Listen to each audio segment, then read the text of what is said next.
এই ভিডিওটা অনেক দিন আগেরই। আজ হঠাৎ গ্যালারিতে এই ভিডিওটা আমার চোখে পড়ে। আমি এই ভিডিওটা করেছিলাম কিন্তু পোস্ট করতে ভুলে গেছিলাম। সেদিন আমি যাচ্ছিলাম আমার মার বাড়িতে।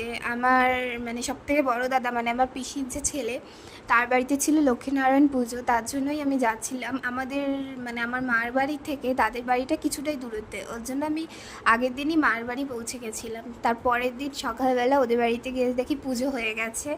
তারপর আমরা সবাই মিলে এখানে বসে সবজি কাটছিলাম রাতে খিচুড়ি আর তরকারির জন্য। আর এই যে দাদাটা, এর বাড়িতেই ছিল পুজো।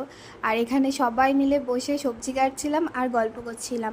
তারপর আমরা চলে গেছিলাম প্রসাদ খেতে।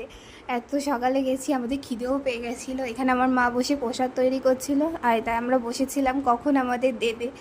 তারপর আমি চলে এসেছিলাম জলখাবার খেতে সকালে। আমি সবার লাস্টে খেয়েছি।